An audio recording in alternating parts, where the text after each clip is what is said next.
Good morning dear student. Naveen Rajasthan public school की online class में आपका हार्दिक स्वागत है। कल अपन ने जो भी टॉपिक छोड़ा था वो ये था, श्रृंखला समावता से रिलेटेड मैंने एक क्वेश्चन दिया था, वो था शायद C4H9 और Cl या X जो भी था, इसके श्रृंखला समावयवी ढूंढने के लिए बोला था। श्रृंखला समावयवी मैंने कंडीशन बताई थी आपको, समावयवता के लिए, इस वर्ड के लिए इसका मतलब अनुभार या अनुसूत्र क्या होगा, समान, ये बोला था। और मैंने बोला था जो समावयवता के आगे जो शब्द लगे यौगिक उसमें ही भिन्नता प्रदर्शित करते हैं। जैसे यहाँ देखो, ये ऑर्गेनिक कंपाउंड है, 4 कार्बन की श्रृंखला है, तो इसका मतलब इस यौगिक में श्रृंखला समावयवी ढूंढोगे तो श्रृंखला, मुख्य श्रृंखला तो आपकी 4 कार्बन की रहेगी। सॉरी, श्रृंखला समावयवता में डिफरेंस करने के लिए कार्बन तो 4 होंगे लेकिन श्रृंखला आपकी 4 की नहीं रहेगी, कुछ ना कुछ कम हो जाएगा। जैसे फॉर एग्जांपल इसका देखें अपन, एक तो ये कंपाउंड हो गया,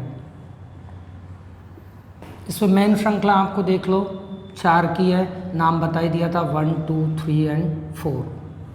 ठीक है, अब अपन क्या करते हैं, श्रृंखला समावयवी ढूंढने के लिए श्रृंखला 4 की मत रखो, ज़्यादा तो हो ही नहीं सकती, क्यों, ज़्यादा होगी तो अनुभार चेंज हो जाएगा, तो कम की ही श्रृंखला बनाओ। तो 4 से कम श्रृंखला कौन सी होती है, 3 कार्बन की हो सकती है, तो इसको इस तरह से रिप्रेजेंट कर सकते हैं, देखो इस तरह से। यहाँ वही IUPAC नियम के अकॉर्डिंग क्या होता है, लंबी श्रृंखला का चयन करते हैं, अंकन करो 1, 2, 3, नाम कल बता ही दिया था, ये 1 क्लोरो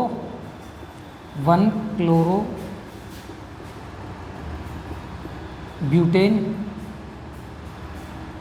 और इसकी बात करें तो ये हो गया आपका 2 मैथिल, सॉरी अल्फ़ाबेट को देखते हैं तो 2 क्लोरो 2 मैथिल प्रोपेन, ये हो गया। ओके, इसमें एक लाइन और लिख लेना स्पेशल पॉइंट करके,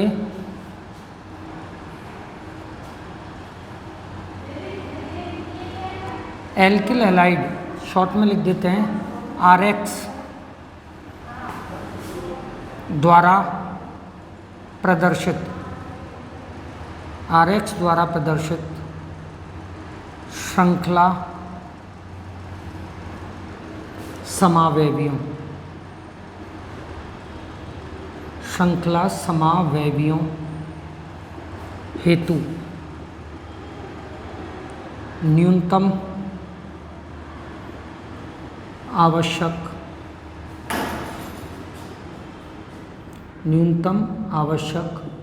कार्बन परमाणु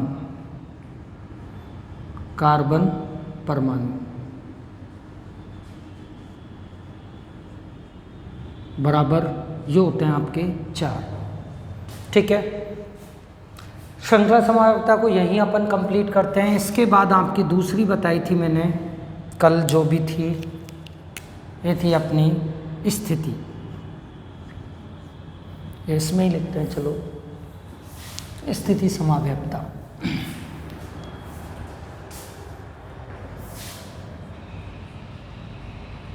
स्थिति समावयवता,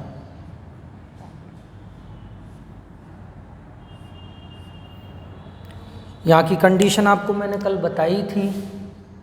समावयवता के लिए या शर्त देखें अपन, शर्त कल बोला था, समावयवता शब्द आता है तो अनुभार समान, और स्थिति की बात करें तो X एटम की स्थिति में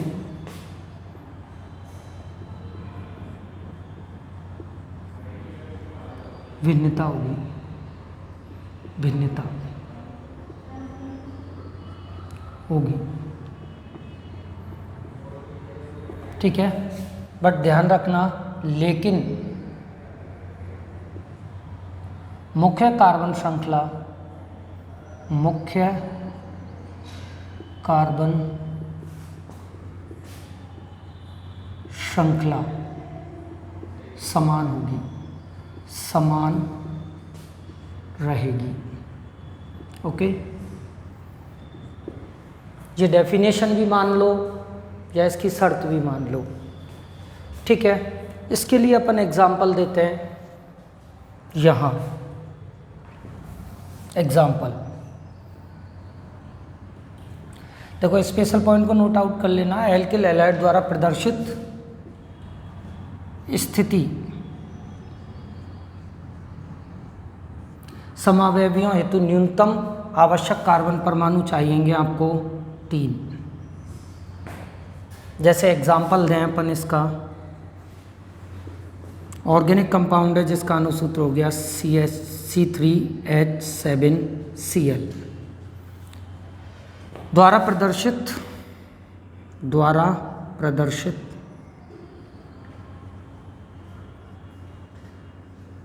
स्थिति समावयवी,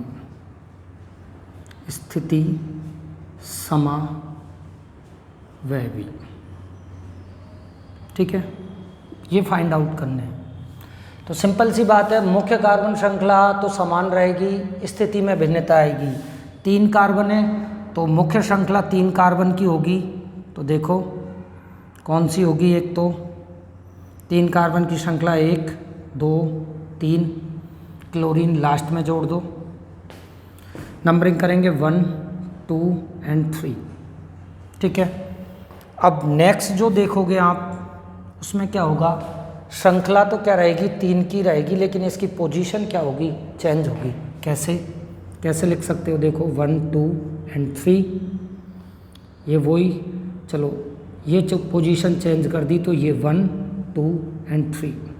इसके अलावा और कोई पॉसिबिलिटी है नहीं। अगर हो तो लिखना, IUPAC नामकरण करना, सेम नाम आ रहा है तो वो कंपाउंड, आपका देखने का नज़रिया अलग है लेकिन कंपाउंड एक ही है। IUPAC नेम हो जाएगा 1 क्लोरोप्रोपेन, ठीक, और इधर IUPAC नाम हो जाएगा 2 क्लोरोप्रोपेन। ये लो, IUPAC नाम से क्लियर आपको समावयवता मालूम चल जाती है। देखो यहाँ मुख्य प्रॉप, यहाँ भी प्रॉप, इसका मतलब मुख्य श्रृंखला तो 3 कार्बन की है दोनों में, ये हो गई, लेकिन यहाँ क्लोरो कितने पे, 1 पे, जबकि यहाँ क्लोरो जो है वो है 2 पे, तो पोजीशन डिफरेंट हो गई। तो इसका मतलब मुख्य कार्बन श्रृंखला समान है, हैलोजन एटम की स्थिति डिफरेंट है, तो अनुभार समान है, तो इसका मतलब कौन से समावयवी हो गए, स्थिति समावयवी हो गए। तो इस कंपाउंड के लिए स्थिति समावयवी हो गए 2, और मिनिमम जो कार्बन चाहिए स्थिति समावयवता के लिए वो हो गए 3। काउंट कर लो 1 2 3 जैसे भी है। ठीक है, इसको स्क्रीनशॉट ले लो, फिर आगे टॉपिक देखते हैं अपन।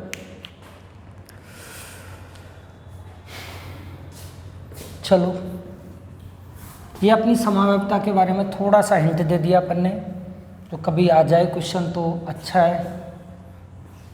अब अपन देखते हैं CX आबंध की प्रकृति। चलो, एल्किल हैलाइड में CX आबंध की प्रकृति।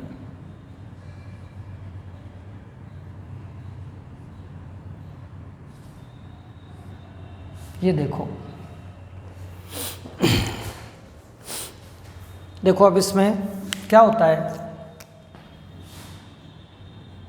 डायग्राम से 2-3 क्वेश्चन सिंपल से बनते हैं। पहले डायग्राम समझ लो, फिर अपन क्वेश्चन कौन कौन से बनेंगे वो देख लेंगे। ये एल्किल हैलाइड हो गया। यहाँ अपन जानते हैं सिंगल बॉन्ड होता है।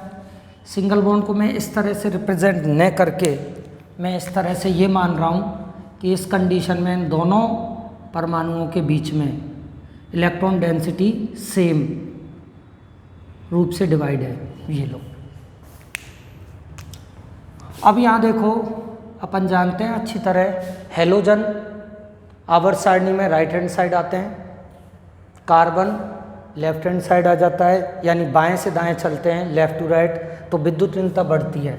तो यहाँ हेलोजन की विद्युत ऋणता कार्बन से क्या होगी, ज़्यादा, यानी इलेक्ट्रोनेगेटिविटी EN, विद्युत ऋणता को EN इलेक्ट्रोनेगेटिविटी से शो कर रहे हैं अपन। इलेक्ट्रोनेगेटिविटी ध्यान रखना कार्बन की, या उल्टा लिख दें चलो, हेलोजन परमाणु की ज़्यादा होगी, किससे, कार्बन परमाणु से ज़्यादा होगी। तो बॉन्ड के जो ये इलेक्ट्रॉन हैं, इन इलेक्ट्रॉनों पर इसकी नियत खराब होगी और ये इन बंध के इलेक्ट्रॉनों को अपनी ओर क्या करेगा, खींचेगा। तो नेक्स्ट डायग्राम जो आपका ये बंध की जो स्ट्रक्चर हो जाएगी वो इस तरह से हो जाएगी आपकी, देखो कैसे, इलेक्ट्रॉन हेलोजन ने खींच लिए, तो इलेक्ट्रॉन डेंसिटी अब हेलोजन एटम की ओर क्या होगी, ज़्यादा, ये लो हो गई, और कार्बन की ओर क्या हो गई, कम। ठीक है, विद्युत ऋणता में अंतर के कारण ये बंध पहले ऐसे था, लेकिन अब इसकी फॉर्म स्ट्रक्चर इस तरह से हो गई। कार्बन पे क्या हो गया, इलेक्ट्रॉनों की कमी, हेलोजन पे इलेक्ट्रॉनों की क्या हो गई, वृद्धि।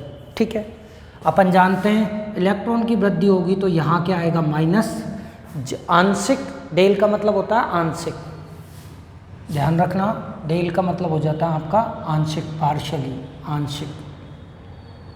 ठीक है, ये ध्यान रखना, आंशिक ऋणावेश इधर आ गया। अब जितने इलेक्ट्रॉन इधर जाएंगे उतनी इलेक्ट्रॉनों की कमी इधर होगी, तो जितना माइनस इधर आएगा उतना प्लस इधर आएगा, अपोजिट डायरेक्शन में। ये ध्यान रखना, क्यों रिएक्शनों में अब यही काम आएगा। जब भी एल्किल हैलाइड की रिएक्शन कराओगे तो इस तरह से ही कराना है, मतलब हेलोजन पे माइनस लाना है, कार्बन पे प्लस लाना है। ठीक है, ये हो गई। अब यहाँ अपन ने देख लिया क्या, इलेक्ट्रॉनों का डिस्प्लेसमेंट इक्वल न होकर एक साइड ज़्यादा हो गया, यानी विस्थापन हेलोजनों की साइड ज़्यादा हो गया, प्लस माइनस हो गया। तो बंध की प्रकृति कैसी हुई, अब यहाँ से अपने को रिजल्ट क्या निकलता है, देखो क्वेश्चन क्या आते हैं। पहला पॉइंट, आबंध प्रकृति, आबंध प्रकृति ये हो जाएगी आपकी ध्रुवीय। पहला क्वेश्चन ये बनता है, सिंपल सा 1 नंबर का क्वेश्चन आ जाता है बोर्ड में।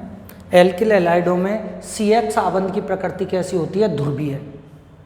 क्वेश्चन बनेगा तो इसका कारण होगा, वो कारण क्या होगा, सिंपल सी बात बताई थी, हेलोजन तथा कार्बन की विद्युत ऋणता में अंतर।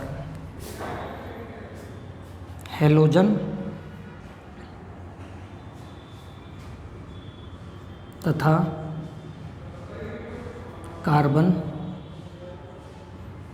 परमाणु की विद्युत ऋणता में, इलेक्ट्रोनेगेटिविटी में अंतर। ठीक है, 1 नंबर का क्वेश्चन बनेगा, उसका कारण ये हो गया। पहला क्वेश्चन तो ये बनता है। दूसरा क्वेश्चन क्या बनता है, जब बंध ध्रुवीय हो गया तो एक कंसेप्ट आता है, ध्यान रखना, द्विध्रुव आघूर्ण का। ठीक है, तो अब यहाँ जाता है द्विध्रुव आघूर्ण, इंग्लिश में बोलते हैं डायपोल मूवमेंट, रिप्रेजेंट करते हैं म्यू से। दूसरा क्वेश्चन ये आता है, 2 अपोजिट पोल बन गए, अपोजिट पोल बनते ही क्या होगा, द्विध्रुव उत्पन्न होगा। और द्विध्रुव आघूर्ण से रिलेटिव क्वेश्चन जो आता है वो आता है कि एल्किल हैलाइडों में या एल्किल हैलाइडों का द्विध्रुव आघूर्ण कितना होगा, या कभी भी बराबर नॉट इक्वल टू, यानी 0 नहीं होगा। ये दूसरा क्वेश्चन बनता है।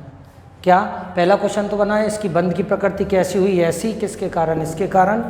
दूसरा क्वेश्चन बनता है द्विध्रुव आघूर्ण 0 नहीं होता, क्यों नहीं होता, उसका कारण है, नहीं होता तो इसका कारण भी होगा, तो कारण होगा CX आबंध की ध्रुवीय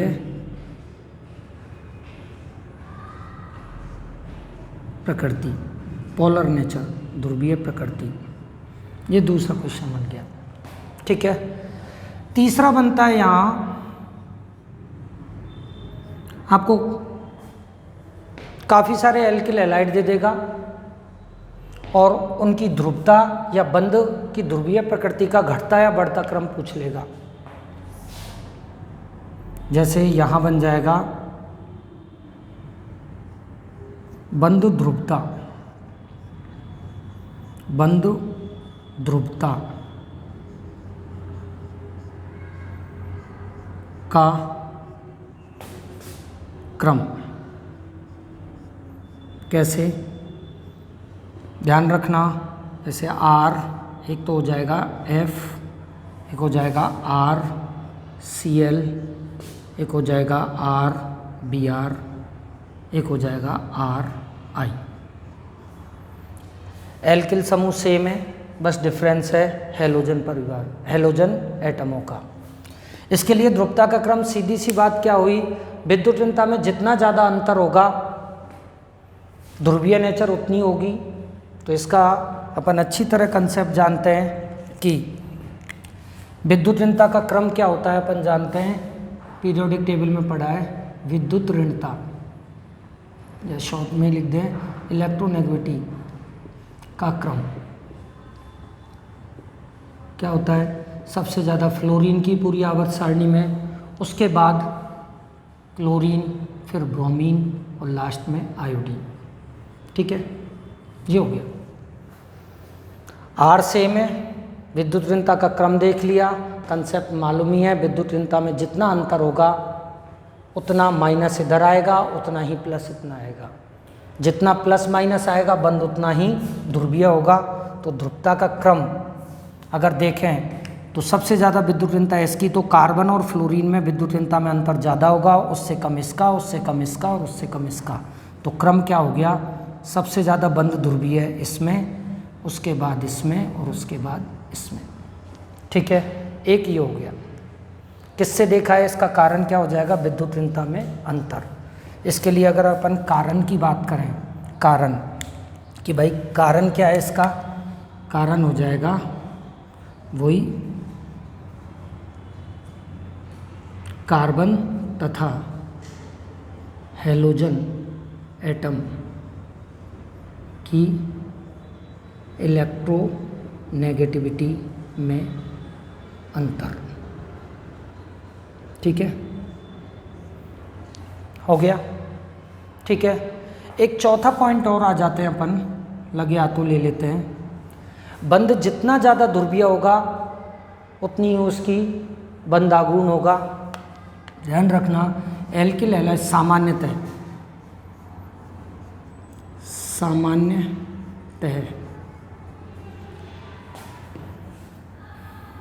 CX आबंध की ध्रुवीय प्रकृति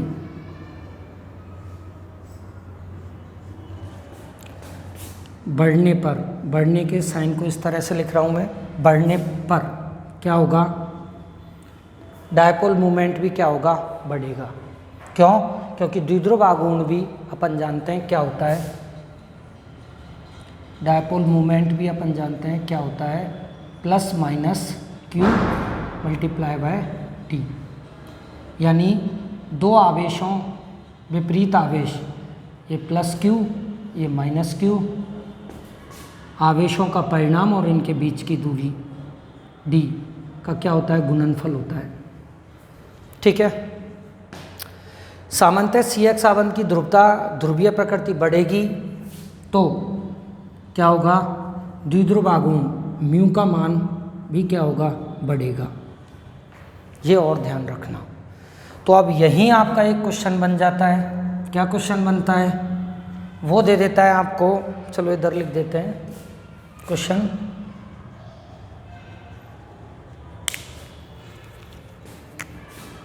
ये क्वेश्चन आ जाता है CS3F CS3 Cl CS3 Br तथा CH3I। Methyl fluoride, methyl chloride, methyl bromide, methyl iodide को द्विध्रुव आघूर्ण को द्विध्रुव आघूर्ण के घटते क्रम में लिखो, घटते क्रम में लिखो। ठीक है, ये क्वेश्चन आता है, अच्छा क्वेश्चन है। क्यों? क्योंकि इसमें अपना कंसेप्ट एक लगेगा भी और वो कंसेप्ट फेल भी होगा। कैसा? देखो आंसर की बात करें, अगर जनरल वे में अपन सोचते हैं इस बात को ध्यान रखते हुए कि ध्रुवता बढ़ेगी, CX आबंध की ध्रुवता बढ़ेगी या ध्रुवीय प्रकृति बढ़ेगी तो द्विध्रुव आघूर्ण भी क्या होगा? बढ़ेगा। तो अपन को इस कंसेप्ट को ध्यान रखें तो अपना सबसे ज़्यादा विद्युत ऋणता में अंतर इनका आ गया, तो ये बंध सबसे ज़्यादा ध्रुवीय तो ये, उसके बाद क्लोराइड, उसके बाद ब्रोमाइड, उसके बाद क्या? आयोडाइड। ये होना चाहिए था। इस कंसेप्ट को ध्यान में रखते हैं तो ये आंसर होना चाहिए था, लेकिन यहाँ मैंने सामान्यतः लिखा है, इसका मतलब 100% फॉलो नहीं करता है। तो अब यहाँ कंसेप्ट क्या लगता है, देखो ये आंसर आपका क्या हो जाता है? गलत। छोटी सी गलती होती है क्या? यहाँ बस इसको अपवाद स्वरूप भी याद रख लो, नहीं मैं एक्सप्लेन कर देता हूँ। इसका सही ऑर्डर क्या आएगा? ये एल्किल जो मेथिल फ्लोराइड है उसकी यहाँ आ जाएगा, यानी करेक्ट आंसर जो होगा वो ये होगा। सबसे ज़्यादा द्विध्रुव आघूर्ण या अपन लिखें म्यू CH3Cl का, उससे कम म्यू CH3F का, उससे कम म्यू CH3Br का और उससे कम म्यू CH3I का। ध्यान रखना। यानी क्या हुआ? विद्युत ऋणता में तो अंतर इसमें ज़्यादा है, तो इसका नियम से तो क्या होना चाहिए? ज़्यादा, लेकिन हो किसका जाता है? इसका। क्यों? क्योंकि यहाँ दो चीज़ है। एक तो देखो ध्यान रखना, डिस्टेंस भी मेंटेन क्या इम्पोर्टेंट रोल प्ले करती है, ये डिस्टेंस। ठीक है, यहाँ कार्बन और फ्लोरीन की डिस्टेंस की बात करें तो ये हो गया, और इसकी बात करें तो ये हो गया। तो यहाँ देख लो डिस्टेंस किस में ज़्यादा हो रही है? इसमें, तो द्विध्रुव आघूर्ण इसका ज़्यादा हो जाएगा। हालांकि माइनस इस पे ज़्यादा होगा। ये डिस्टेंस मान ली मैंने R, और अब ये विद्युत ऋणता कम तो यहाँ माइनस। ये कंडीशन देख लो, यहाँ मैंने डिस्टेंस मानी R डैश। ठीक है, यहाँ ध्यान रखना R dash is greater than R। विद्युत ऋणता के कंसेप्ट से तो आंसर ये आएगा, लेकिन यहाँ विद्युत ऋणता आवेश के अलावा भी, यानी आवेशों की विद्युत ऋणता के अंतर के कारण ही आवेश उत्पन्न होता है, तो इस आवेश के कारण तो आंसर ये ज़्यादा होता है, लेकिन यहाँ आवेश के साथ साथ डिस्टेंस भी मेंटेन करती है, तो ये हो जाता है। अब रहा कि इनकी डिस्टेंस और भी ज़्यादा हुई, लेकिन वहाँ विद्युत ऋणता इनकी क्या हो जाती है? कम आती है, तो क्या होता है? ये जो आवेश का जो विभाजन है ये कम हो जाता है, इसलिए द्विध्रुव आघूर्ण इनका कम हो जाता है। तो फाइनल आंसर ये है, बस यहाँ गलती होती है, ये ध्यान रखना। इसका स्क्रीनशॉट ले लो, फिर आगे चलते हैं।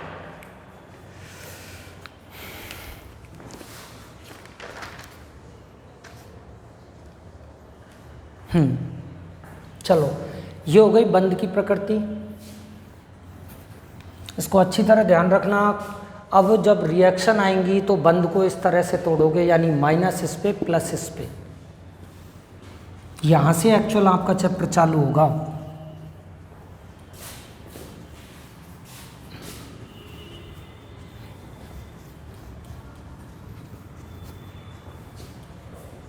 चलो, अब एक कभी कभी क्वेश्चन आ जाता है। क्वेश्चन क्या? एक चित्र आ जाता है यहाँ पर, वो पूछ लेता है एल्किल हैलाइड का कक्षक चित्र पूछ लेता है। वो क्या?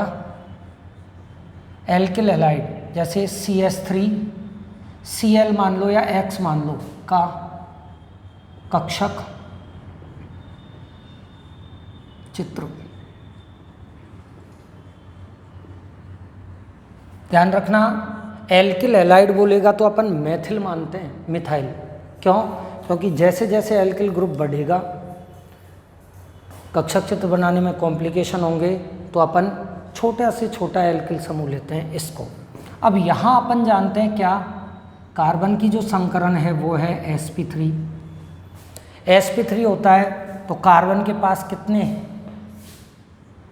4 क्या sp3 संकरित कक्षक होते हैं, संकरित कक्षक।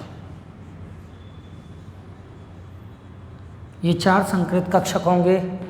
चारों की व्यवस्था त्रिविमीय व्यवस्था, इनकी त्रिविमीय व्यवस्था, जिसे ज्योमेट्री बोलते हो आप, वो कैसी होगी, चतुष्क फलकीय। ठीक है, यानी इस कार्बन के चारों sp3 संकरित कक्षक त्रिविमीय चतुष्फल के रूप में व्यवस्थित होते हैं। कैसे, वो देखो अब।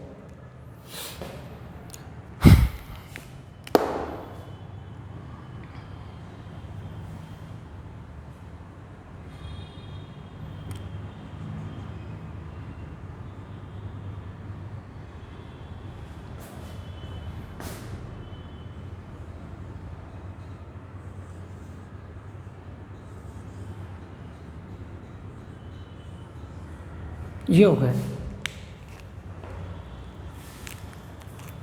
ये कार्बन, सेंट्रल एटम कार्बन, ये 4 संकरित यानी sp3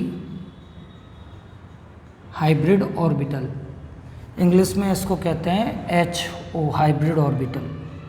ये भी दूसरा हो गया sp3 हाइब्रिड ऑर्बिटल संकरित कक्षक, ये भी sp3 हाइब्रिड ऑर्बिटल, और ये भी sp3 हाइब्रिड ऑर्बिटल।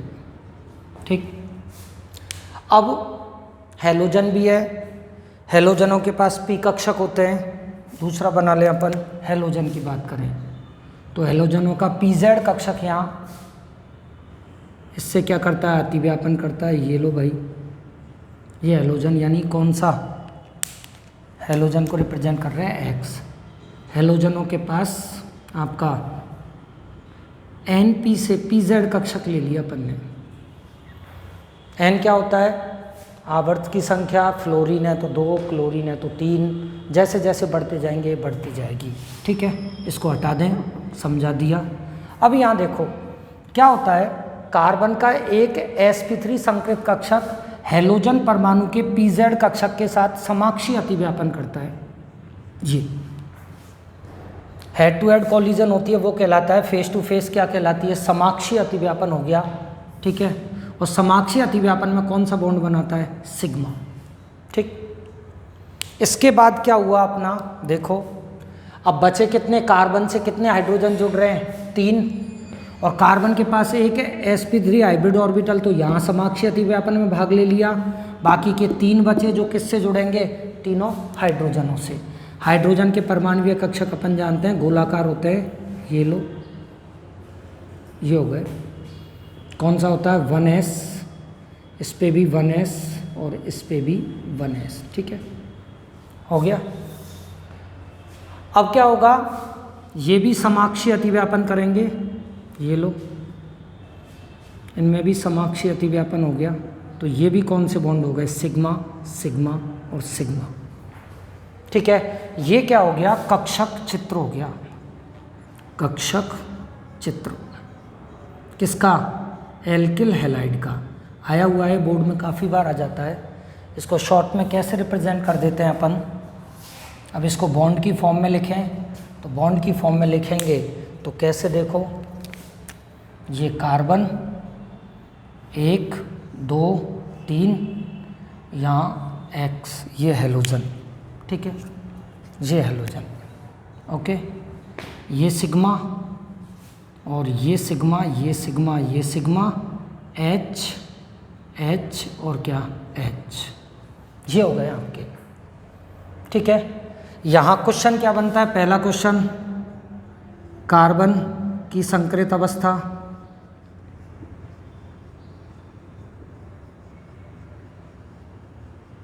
ये हो गई आपकी sp3। ठीक है, दूसरा क्वेश्चन एल्किल हैलाइड RX की अणु की ज्यामिति या संरचना, ज्यामिति अपन जानते हैं sp3 हाइब्रिडाइजेशन के कारण कैसी होती है, टेट्राहेड्रल, चतुष्क फलकीय, चतुष्क फलकीय, चतुष्फलकीय। ठीक है, और तीसरा क्वेश्चन पूछ लेता आबंध कोण, आबंध कोण, कौन सा आबंध कोण, HCH या कोई सा भी पूछ ले, ये हो जाएगा 100, या इसको मिटाई दो, यहाँ हेलोजन भी आ सकता है, तो अपन सभी के लिए बात करें तो ये हो जाएगा 109 डिग्री 28 मिनट। ठीक है, और चौथा पॉइंट लास्ट जो पूछ सकता है, CX सिग्मा आबंध,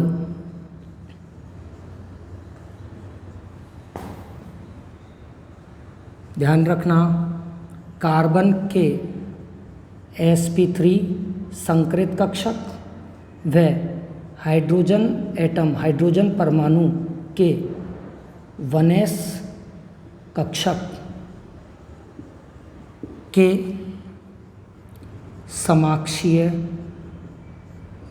समाक्षीय, थोड़ी मात्राओं में गलती हो जाए तो ध्यान रखना थोड़ा, समाक्षीय अतिव्यापन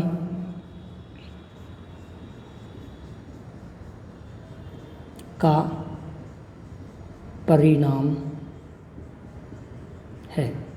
ये खत्म। यहाँ 4 क्वेश्चन बनते हैं, ये हो गया, स्क्रीनशॉट ले लो, फिर नेक्स्ट वीडियो मिलते हैं। Thank you.